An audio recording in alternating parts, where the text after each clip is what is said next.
In medieval England, most people lived not in towns or cities, but in small villages spread across the countryside. These settlements were usually modest in size, often containing only a few dozen households, arranged loosely around a church, a green, or a stretch of common land. The landscape shaped daily life in quiet and persistent ways. Fields, meadows, woodland, and streams surrounded the village, forming both its boundaries and its resources. Roads were usually little more than worn tracks, changing with the seasons, sometimes muddy and slow, sometimes firm and dusty, depending on the weather and the time of year. The village existed within a broader rural system that had developed gradually over centuries. Most medieval villages were part of a manor, an administrative unit that linked land, labor, and obligation. The manor might include one village or several small settlements, all tied to the same lord and estate. This structure influenced how land was divided, how work was organized, and how time itself was understood. Life followed familiar patterns that repeated year after year, shaped by agriculture and the natural cycle of growth, harvest, rest, and renewal. The physical setting of a medieval village was practical rather than planned. Houses were not laid out according to strict designs, but grew organically as families built near one another or close to fields they worked. Paths formed where people walked most often. Open spaces served multiple purposes, allowing animals to graze, neighbors to gather, and work to spill outdoors during busy seasons. The village church, usually built of stone, stood apart from most other buildings, both physically and symbolically. It was often the most durable structure in the settlement, visible from surrounding fields, marking the village as a place of continuity and shared identity. Land dominated every aspect of village life. Most people depended directly on farming, either working their own small plots or laboring on land held by the lord of the manor. Fields were typically arranged in large open strips rather than enclosed farms. Each household held scattered strips in different fields, spreading both labor and risk. This system encouraged cooperation, as villagers needed to coordinate planting and harvesting times. The boundaries between individual holdings were known and respected, but the landscape itself remained open, shared, and familiar. The surrounding countryside was not empty or untouched. Woodland provided firewood, building materials, and forage for animals. Meadows offered hay for winter feeding. Streams and ponds supplied water and sometimes fish. These resources were used carefully, often governed by custom rather than written law. People understood which areas were common, which were restricted, and which belonged to specific households. This knowledge was passed down through observation and habit, reinforced by daily use rather than formal instruction. The village population was relatively stable. Most people were born within a few miles of where they lived and spent their entire lives in the same general area. Movement did occur, through marriage, seasonal work, or changes in tenancy, but it was gradual and limited. Because of this stability, villagers developed a deep familiarity with their surroundings. Paths, trees, boundary markers, and fields were known intimately, not as abstract property but as lived spaces shaped by repeated use. Time in a medieval village was not measured by clocks in the modern sense. Instead, it was marked by natural signs and communal signals. The ringing of church bells divided the day into recognizable periods, calling people to prayer, work, or rest. The rising and setting of the sun provided a steady rhythm, changing slowly across the seasons. Tasks were arranged according to daylight, weather, and agricultural need rather than strict schedules. This created a sense of time that flowed steadily, without sharp divisions. The seasons structured village life at a fundamental level. Spring brought preparation and planting. Summer involved tending crops and animals. Autumn focused on harvesting and storage, and winter allowed for repair, rest, and indoor tasks. Each season had its own pace and expectations. These changes were anticipated rather than surprising, forming a predictable cycle that shaped both work and rest. Even people who did not farm directly were influenced by these rhythms, as food availability, labor demands, and social activity shifted with the year. The village was not isolated from the wider world, though contact was limited and gradual. Travelers passed through occasionally, carrying news, goods, or ideas from other regions. Markets in nearby towns provided opportunities for exchange, even if visits were infrequent. The church connected the village to a broader religious community that extended far beyond the local area. These connections brought a sense of belonging to something larger, while daily life remained firmly rooted in the immediate landscape. Social relationships within the village were shaped by proximity and repetition. People saw the same faces each day, worked alongside the same neighbors, and shared responsibilities that required cooperation. This created a quiet form of social cohesion. Differences in status existed, but daily interactions were often practical and routine rather than confrontational. Knowing who lived where, who worked which fields, and who shared particular tasks was part of the background knowledge of village life. The built environment reflected these patterns. Houses were constructed using local materials, often timber, wattle and daub, or stone, depending on availability. Roofs were thatched or covered with wooden shingles. Buildings were functional rather than decorative, designed to shelter people, animals, and stored goods. The arrangement of spaces within and around the village reflected daily needs, with work areas close at hand and living spaces adapted to both family life and seasonal demands. Taken together, the medieval English village was a place defined by continuity, familiarity, and quiet adaptation. Its setting shaped how people lived, worked, and understood their world. Daily life unfolded within a landscape that changed slowly, guided by custom, environment, and shared experience. In this setting, the rhythms of ordinary existence formed the foundation upon which all other aspects of village life rested. Daily life in a medieval English village followed patterns that were steady and predictable, shaped by habit more than instruction. Most days began early, not because of strict rules, but because daylight was valuable. As the sky lightened, people rose from sleep and began preparing for the day ahead. There was little separation between waking and working. Morning routines were simple, often involving a small meal, tending animals, or preparing tools before moving into the day's main tasks. Work rhythms were closely tied to the season. In warmer months, days were longer and activity stretched from early morning until dusk. In winter, daylight was shorter, and work adjusted accordingly. These shifts were accepted as part of life rather than interruptions. People learned to pace themselves, understanding when effort was required and when rest was permitted. There was no expectation that every day would be the same, only that it would follow familiar patterns. Agricultural work dominated the daily schedule for most villagers. Tasks varied depending on the time of year, but followed a known sequence. Plowing, sowing, weeding, and harvesting required attention and cooperation. Even those with small plots or specialized roles were influenced by these rhythms, as shared fields meant shared timing. Work often began collectively, with neighbors moving out into the fields at similar times, their movements loosely coordinated through custom rather than command. Animals were part of the daily routine. Cows, sheep, pigs, and poultry needed regular care. Animals were fed, watered, and moved between grazing areas. Some were kept close to homes, others tended in common fields or woodland. These tasks were woven into the day, rather than treated as separate duties. Children and older family members often took part, contributing where they could. The presence of animals shaped the pace and sound of the village, adding a steady background to daily life. Meals were taken at regular points, but without rigid timing.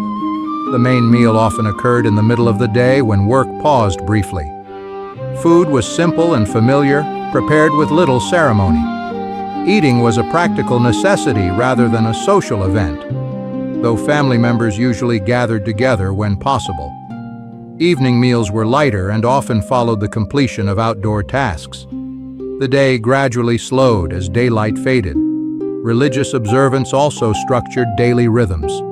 Church bells marked certain moments, calling villagers to prayer or signaling the passage of time. Attendance at church was expected on particular days, but even outside formal services, prayer formed part of daily routine. These moments were integrated into life without urgency. They offered pauses rather than interruptions, reinforcing a shared sense of order. Movement within the village was constant but unhurried. People traveled between homes, fields, and shared spaces along familiar paths. Encounters were frequent and often brief, consisting of shared work, exchanged words, or silent acknowledgement. Because daily routes rarely changed, these movements became automatic. Over time, walking from one place to another required little thought, allowing attention to remain on tasks or surroundings. Household routines varied depending on size and circumstance, but most involved a balance of outdoor and indoor work.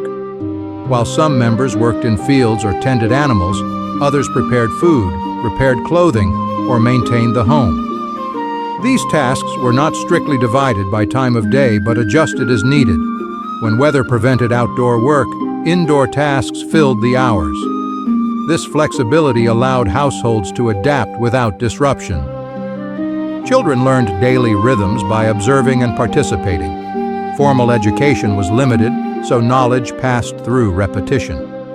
Young people accompanied adults, gradually taking on small responsibilities.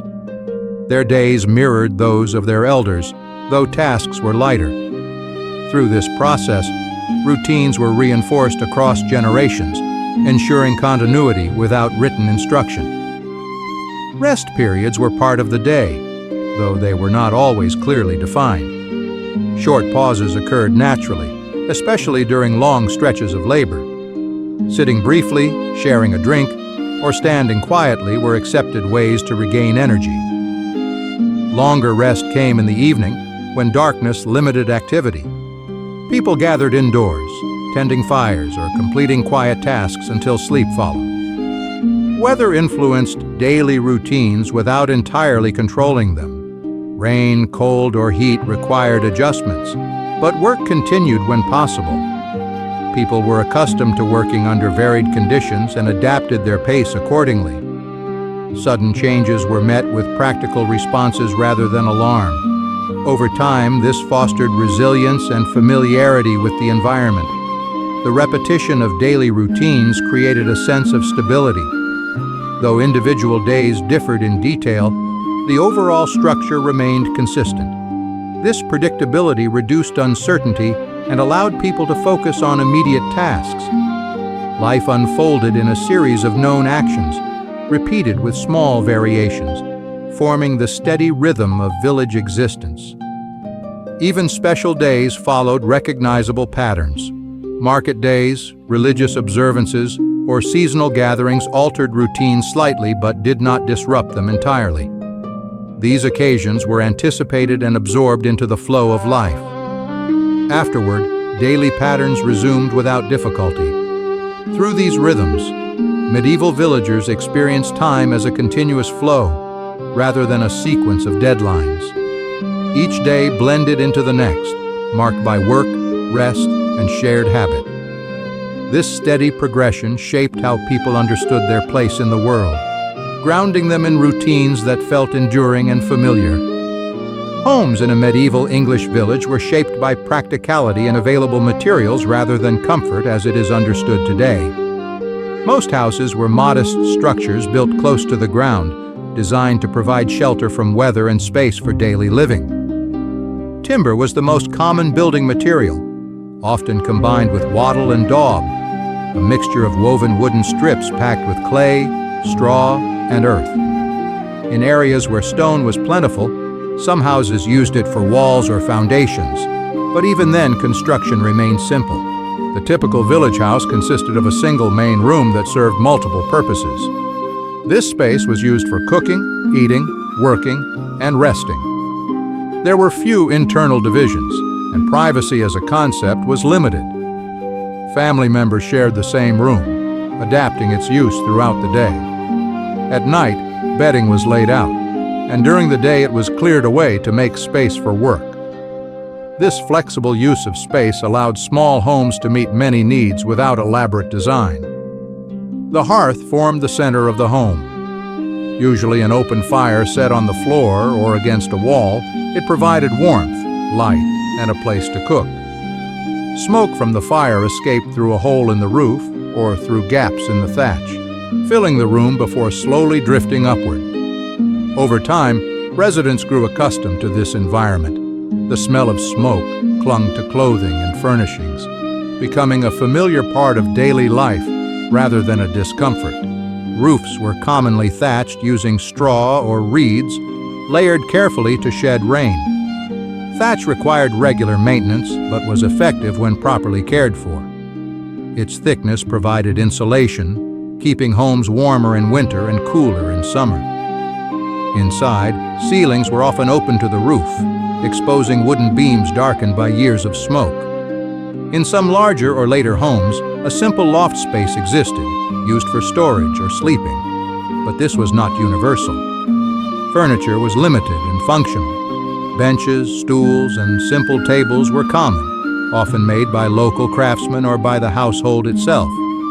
Chests served multiple roles, acting as storage for clothing, tools, or food, while also providing seating. Beds were basic, consisting of wooden frames or platforms filled with straw, hay, or wool. Bedding was shared and maintained carefully, as replacing it required time and resources. Light within the home came mainly from the hearth, and from daylight entering through small openings. Windows, if present, were unglazed and covered with wooden shutters or cloth. These openings allowed light and air to enter but offered little protection from cold. As a result, indoor life followed the daylight hours closely. When darkness fell, activity slowed, and people gathered near the fire where light was strongest. Cleanliness and comfort were managed through routine rather than specialized spaces. There were no separate kitchens or bathrooms. Washing took place using bowls or tubs filled with water carried from nearby sources. Floors were often packed earth, sometimes covered with rushes or straw that were replaced periodically. These coverings absorbed dirt and moisture, helping to keep the space usable. Regular sweeping and renewal were part of household maintenance. Animals were sometimes housed close to people, especially in colder months. Smaller animals might be brought indoors at night, while larger livestock were kept in attached or nearby structures.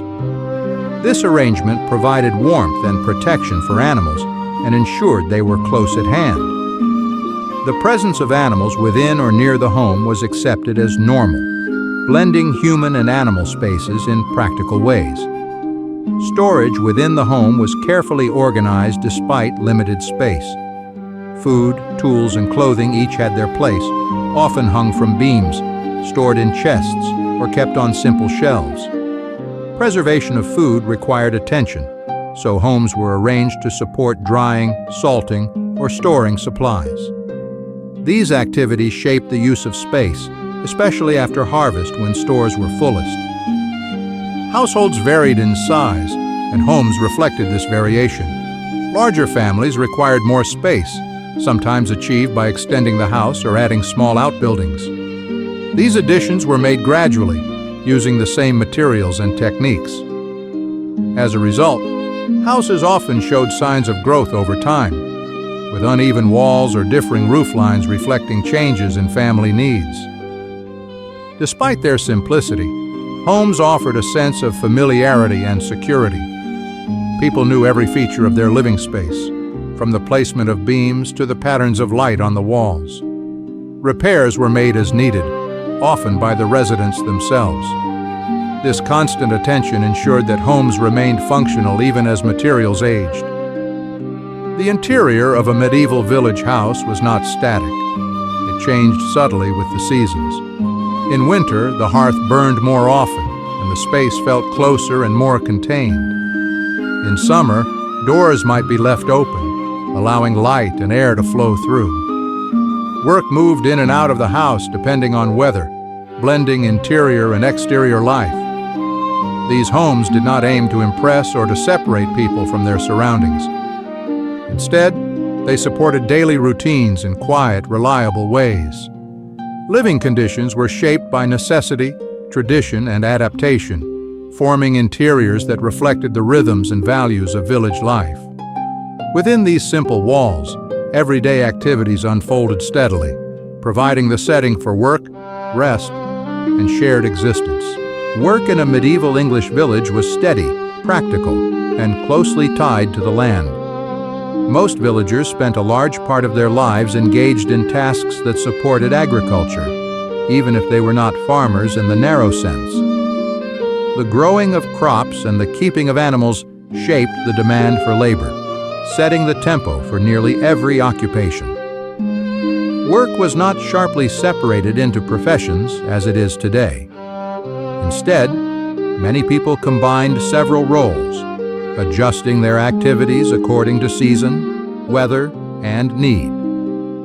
Fieldwork formed the backbone of village labor. Men and women alike took part in preparing soil, planting seeds, and tending crops.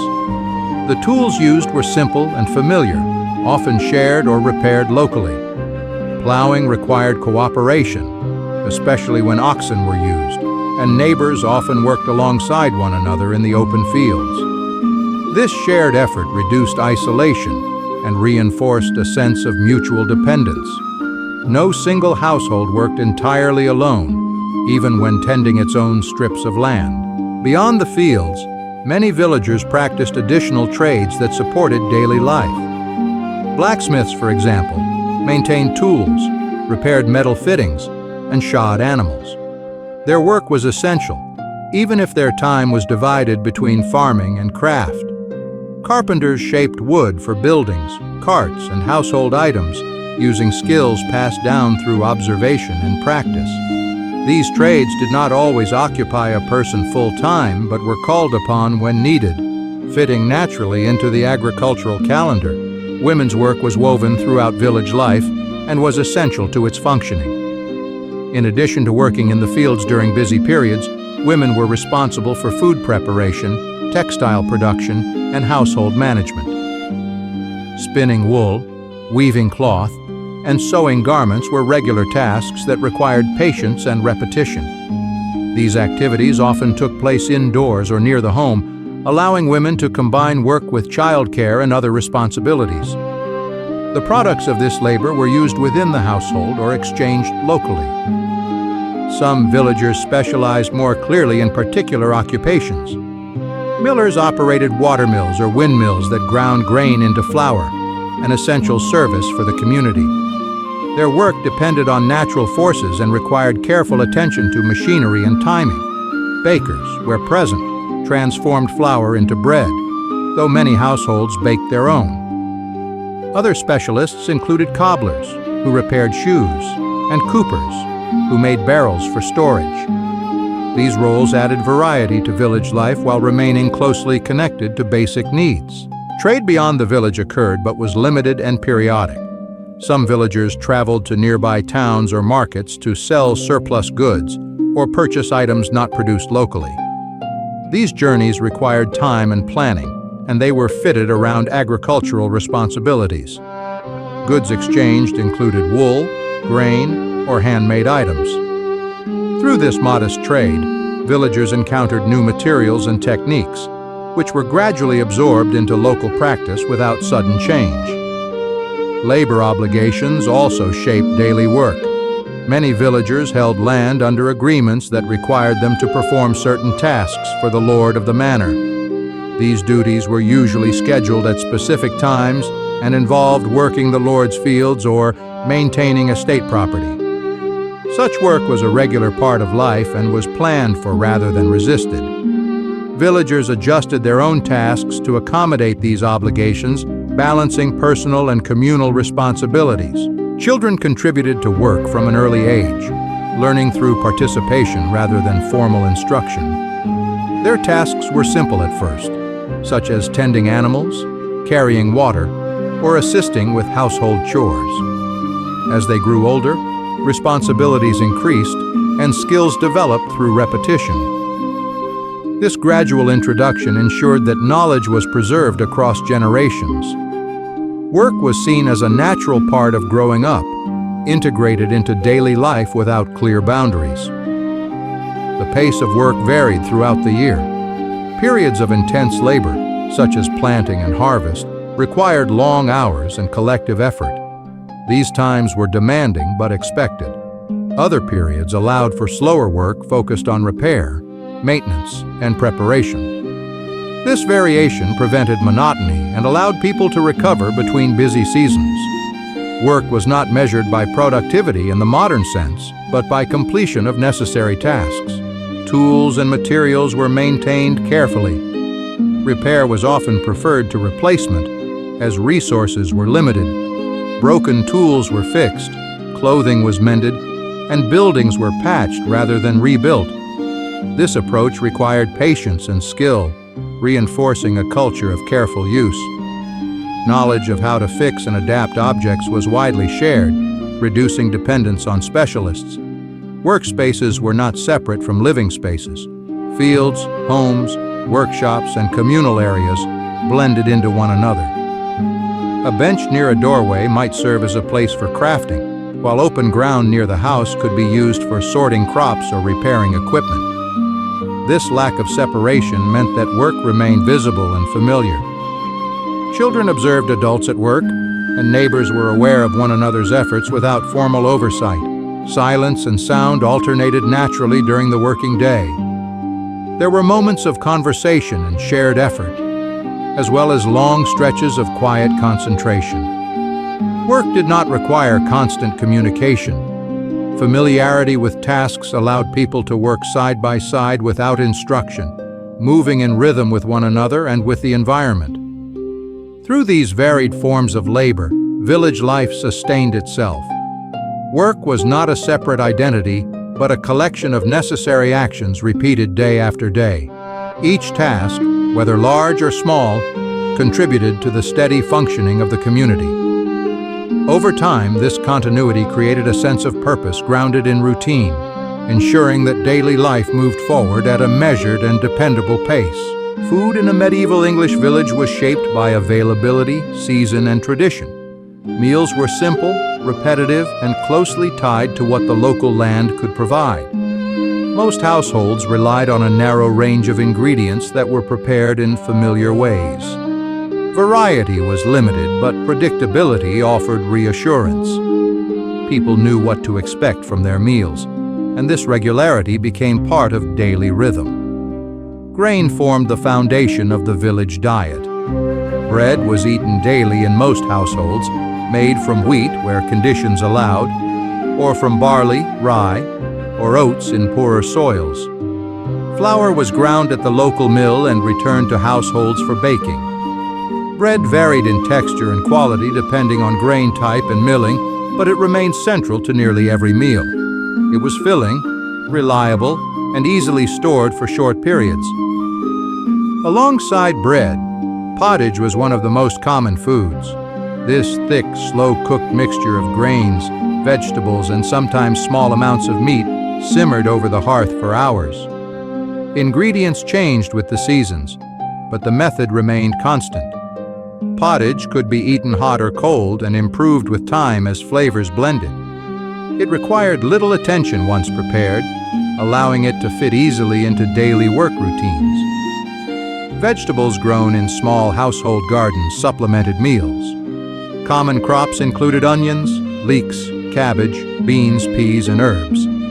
These gardens were tended regularly and provided fresh food during warmer months. Surplus vegetables were dried or stored when possible, though preservation methods were limited. The steady presence of garden produce helped balance meals throughout the year. Meat was eaten less frequently than grain and vegetables. When consumed, it usually came from animals raised within the village. Pigs, chickens, and sheep provided occasional meat, while cows were valued more for milk and labor than for slaughter. Meat consumption often followed specific times of year, particularly after animals were culled in autumn. These occasions were anticipated but not excessive, fitting naturally into seasonal patterns. Fish played a role in the village diet, especially in communities near rivers or the coast. Freshwater fish from streams and ponds supplemented meals when available. Preservation methods such as drying or salting extended their use. Fish was particularly important on days when religious custom influenced eating habits, shaping meal choices without disrupting routine. Dairy products were an important source of nourishment. Milk, butter, and cheese provided protein and fat. Fresh milk was consumed quickly, while butter and cheese allowed for longer storage. Cheese varied in texture and flavor depending on methods and conditions, but it was a common feature of meals. These foods were produced at home, requiring regular attention but offering reliable returns. Meals were prepared using simple methods. Cooking took place over the open hearth, using pots suspended from hooks or set among the embers. Fuel consisted mainly of wood or dried plant matter, gathered locally. Cooking required patience, as temperatures were controlled through experience rather than precise tools. Over time, cooks learned how to manage heat through observation and habit. Eating arrangements were informal. Family members gathered around a shared dish, using wooden bowls and simple utensils. Hands were commonly used, especially for bread. There was little emphasis on individual portions. Instead, food was shared, and people took what they needed. This practice reinforced a sense of household unity and reduced waste. Drinks were chosen for practicality. Water was used when safe sources were available, though its quality varied. Ale was common, brewed at home in small quantities and consumed daily. It was weak by modern standards and valued for its reliability. Brewing was part of household routine, requiring grain, water, and time. The resulting drink was familiar and steady, fitting easily into daily life. Food storage was a constant concern. Without modern preservation, households relied on drying, salting, smoking, and careful timing. Root vegetables were kept in cool places, grain stored in bins or sacks, and meat preserved when possible. These methods required planning and attention, particularly before winter. Successful storage meant security during colder months. Seasonal variation influenced both availability and preparation. In summer, fresh produce was plentiful, and meals included more vegetables and herbs. In winter, diets relied more heavily on stored grain, preserved foods, and dairy. This shift was gradual and expected. People adjusted without distress, accustomed to change over time rather than abundance. Special occasions altered meals slightly but did not transform them. Religious festivals or communal gatherings might include additional food or shared preparation. These moments added variety without excess. Afterward, households returned to familiar patterns, resuming ordinary meals with little disruption. Children learned about food through participation. They helped gather ingredients, tend gardens, and observe preparation. Knowledge passed quietly from one generation to the next. Recipes were not written but remembered through repetition. Taste and habit guided cooking rather than measurement. The act of eating was woven into the day without ceremony. Meals marked pauses in work, but did not dominate attention. Food was valued for sustenance rather than pleasure alone. This approach shaped attitudes toward eating, encouraging moderation and appreciation of reliability. Through these practices, food supported daily life in steady ways. Meals reflected the landscape, the season, and the rhythms of work. They changed slowly, adapting to circumstances without disruption. In this consistency, nourishment became another quiet foundation of village existence, sustaining bodies and routines with familiar regularity. Social life in a medieval English village was shaped by closeness, familiarity, and repeated interaction. Because villages were small and populations stable, most people knew one another well. Relationships developed slowly over years of shared work, shared space, and shared routine. Social bonds were not formed through formal gatherings alone, but through daily contact that required cooperation and mutual awareness. family formed the basic unit of village society. Households often included parents, children, and sometimes extended relatives. These family groups worked together, ate together, and shared responsibility for daily survival. Roles within the household were understood through custom rather than instruction. Each member contributed according to age and ability, and expectations were reinforced through observation and repetition. Family life was practical and steady, shaped by necessity rather than sentiment. Marriage was an important social institution, though it was approached as a practical arrangement as much as a personal one. Marriages often joined households, landholdings, or skills, strengthening economic stability. Celebrations marked these unions, but afterward life returned to familiar patterns. Married couples usually remained within the village or nearby, maintaining continuity within the community. Over time, family ties overlapped, creating networks of kinship that linked households together. Children grew up within this close social environment. They were rarely separated from adult life and instead learned by participating in it. From an early age, children observed work, conversation, and custom. They played near homes and fields, remaining within sight of adults. Through this constant presence, they absorbed social norms without formal teaching. Discipline and guidance occurred quietly, reinforced by example rather than instruction. Neighbors played a central role in daily life.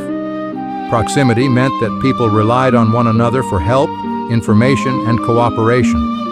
Lending tools, sharing labor, or assisting during busy periods was common. These exchanges were not always equal in the moment, but balanced over time. Memory and reputation mattered. People were known for their reliability, skill, or willingness to help, and these qualities shaped social standing. The village church acted as a focal point for community life. Beyond its religious role, it provided a shared space where villagers gathered regularly. Attendance reinforced a sense of collective identity. Important life events such as baptisms, marriages, and funerals took place there, marking transitions within the community. These occasions brought people together in quiet acknowledgement rather than dramatic display. Communal responsibilities also shaped social interaction. Maintenance of shared resources such as roads, fences, or water sources required cooperation. These tasks were carried out collectively or by rotation, bringing villagers together in practical ways. Participation was expected, and absence was noted. Through such shared labor, people reinforced their connection to the village and to one another. Conversation formed a gentle background to daily life. News traveled slowly and often through casual exchange rather than formal announcement. Information about weather, crops, or household matters was shared during work or brief encounters. Gossip existed, but tended to focus on practical concerns rather than entertainment. Words were exchanged alongside tasks, fitting naturally into the rhythm of the day. Social differences existed within the village, shaped by landholding, occupation, and obligation. Some households held more land or had closer ties to the manor. Others relied more heavily on labor for others. These differences were visible but did not usually dominate daily interaction.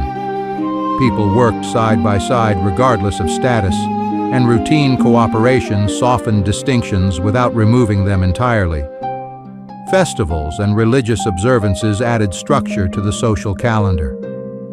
These events punctuated the year with moments of gathering and shared recognition. Food, music, and conversation marked these occasions, but they remained grounded in familiarity. Afterward, life resumed its usual pace. These moments did not interrupt routine so much as gently frame it. Support within the community was practical, rather than expressive. When illness, injury, or hardship occurred, neighbors stepped in quietly. Tasks were shared, animals tended, or food provided. Such assistance was expected and remembered. Over time, these acts strengthened trust and reinforced the understanding that survival depended on collective effort. Elderly villagers held a respected place within the community. Their knowledge of land, custom, and past events gave them authority, even if their physical labor decreased. They contributed through guidance, memory, and presence. Younger villagers observed and absorbed this continuity, linking present routines to past experience. Disagreements occurred but were usually managed through custom, mediation, or quiet adjustment. Long-term relationships encouraged restraint, as ongoing cooperation was necessary. Social harmony was maintained not through formal systems alone, but through shared interest in stability. People learned to accommodate one another within familiar boundaries. The closeness of village life meant that privacy was limited. Actions were visible, habits were known, and behavior was observed. This visibility encouraged conformity to shared norms without constant enforcement. People adjusted themselves to the expectations of their neighbors, maintaining balance within the community. Through these layered relationships, social life unfolded steadily. Family, neighbors, and shared spaces formed a network of quiet connection. Life was lived in proximity, shaped by familiarity rather than novelty. Over time, these patterns created a sense of belonging rooted in daily interaction, allowing the village to function as a cohesive and enduring community. Leisure in a medieval English village was woven gently into daily life rather than set apart from it. There was no clear boundary between work and rest, and moments of relaxation emerged naturally when tasks allowed. These quieter activities were simple, familiar, and often shared. They did not require special spaces or equipment, only time and a pause in labor. Leisure followed the same rhythms as work, shaped by daylight, season, and custom. Conversation was one of the most common quiet pastimes. Talking took place during work, while walking between places, or while sitting near the hearth in the evening.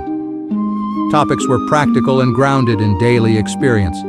People spoke about weather, crops, animals, and household matters. Stories were shared gradually, often repeated over time. Through this steady exchange, memory and knowledge were preserved without formal record. Music formed a quiet but meaningful part of village life. Simple instruments such as pipes, fiddles, or drums were used when available, though many songs were sung without accompaniment. Music was learned by listening and repetition rather than instruction. Songs marked familiar themes and events, and their melodies were passed down across generations. Music appeared most often during gatherings or after work, fitting easily into the background of daily life. Games and play were present, particularly among children, but also among adults during pauses in labor or on special days. These activities required little preparation. Games involved movement, balance, or simple objects found nearby. They provided brief relief from routine and encouraged interaction without disrupting the day. Play was not separated from responsibility, but existed alongside it. Storytelling offered another form of quiet engagement. Stories were often drawn from local memory, religious tradition, or familiar moral themes. They were told in pieces, returning again and again rather than being completed at once. The repetition of stories added comfort and familiarity. Listeners already knew the outcomes, but the act of telling reinforced shared understanding and continuity. Craftwork could also serve as a form of leisure. Tasks such as carving, sewing, or repairing objects allowed people to focus their attention calmly. These activities were productive but not urgent, filling evenings or slower periods. The steady movement of hands provided rhythm and reassurance. Over time, these moments contributed to the creation of household items and clothing while offering quiet satisfaction. Observation of the natural world formed an unspoken pastime. Villagers were attentive to changes in weather, light, and landscape.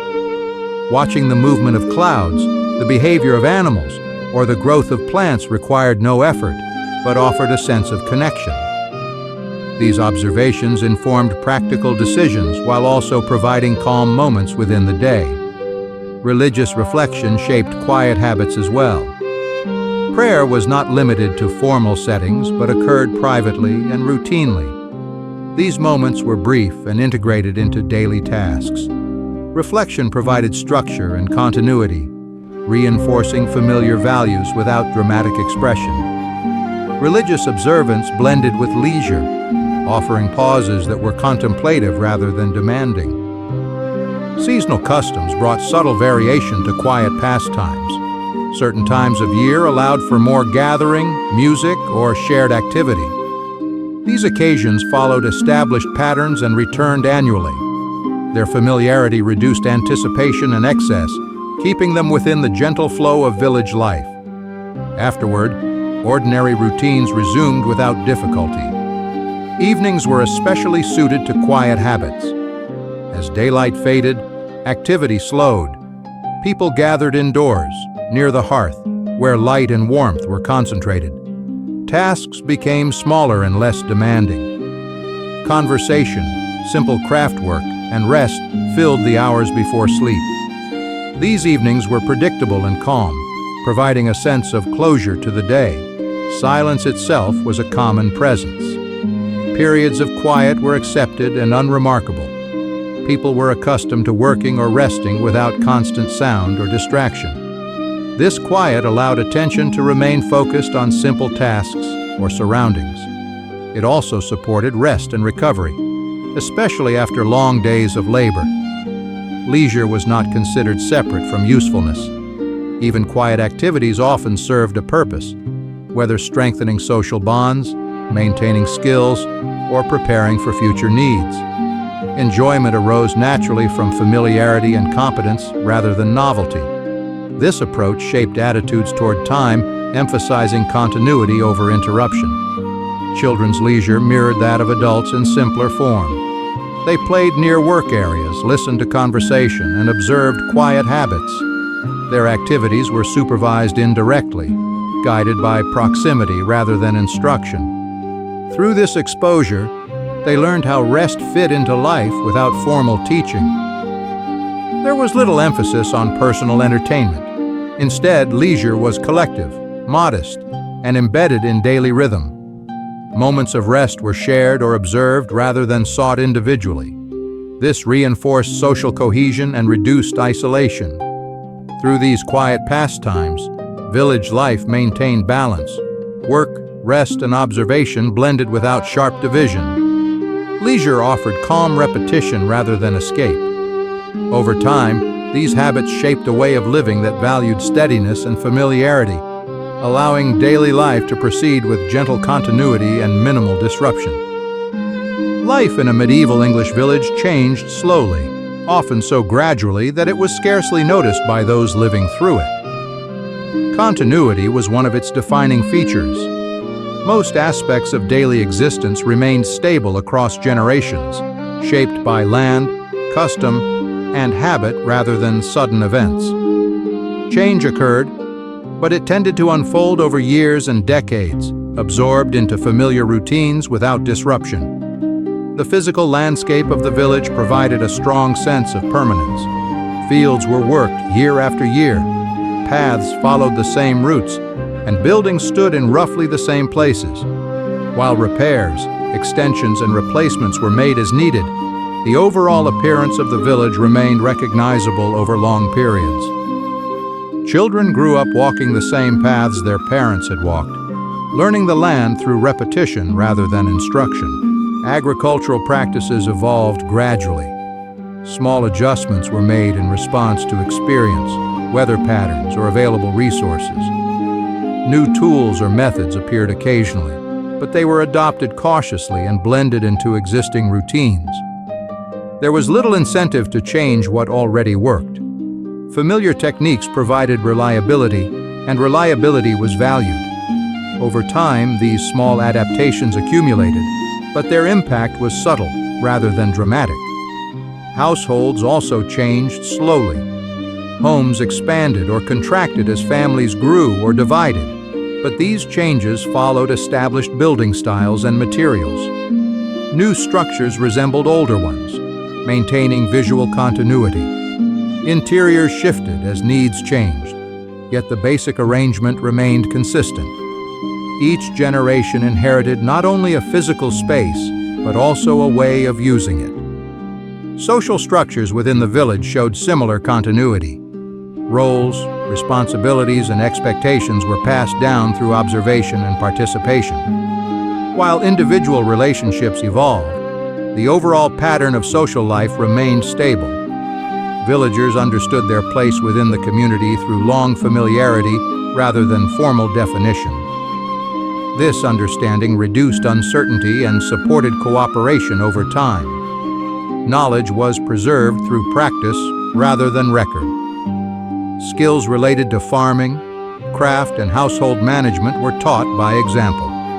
Because learning occurred through repetition, changes in technique were introduced gradually. New ideas were tested quietly, often alongside older methods, allowing comparison without risk. In this way, continuity and adaptation coexisted without conflict. Religious life reinforced a sense of long-term stability. The church calendar repeated each year, marking time in familiar ways. Rituals and observances connected present practice to past tradition. Even as interpretations shifted slightly, the structure remained recognizable. This repetition anchored village life within a broader framework that extended beyond individual lifespans. Economic conditions fluctuated, but responses were measured. Periods of scarcity or abundance were managed through adjustment rather than transformation. Households altered consumption, labor, or storage practices as needed, relying on experience to guide decisions. These responses drew on memory, reinforcing continuity rather than prompting innovation for its own sake.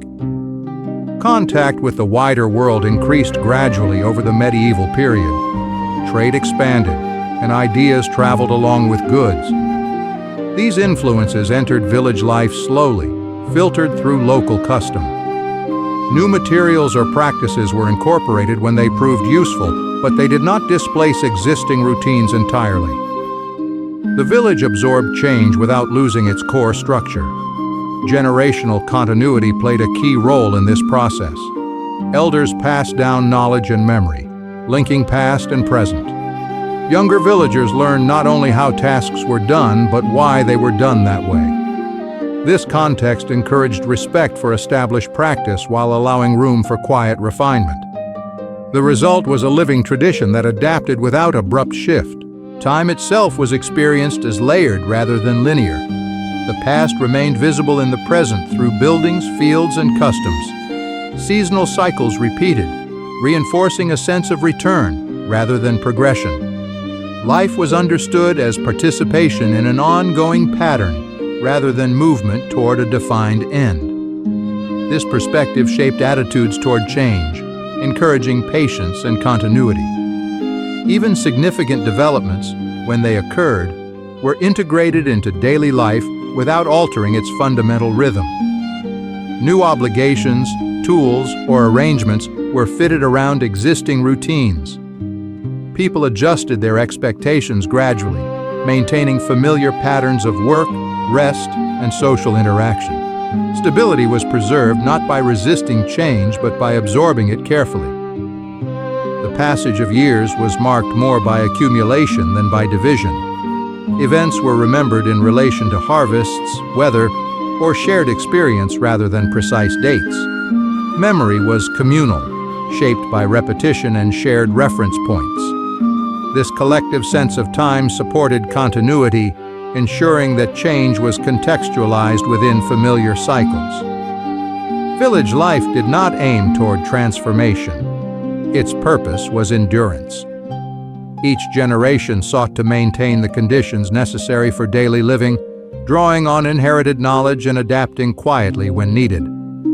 Success was measured by stability rather than expansion. This approach allowed medieval villages to persist across centuries with their essential character intact. In this steady environment, daily life unfolded without urgency.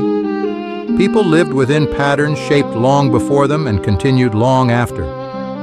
Change occurred, but it did so gently, guided by experience and custom. Through this balance of continuity and gradual adaptation, the medieval English village sustained itself, offering a way of life grounded in familiarity, repetition, and enduring routine.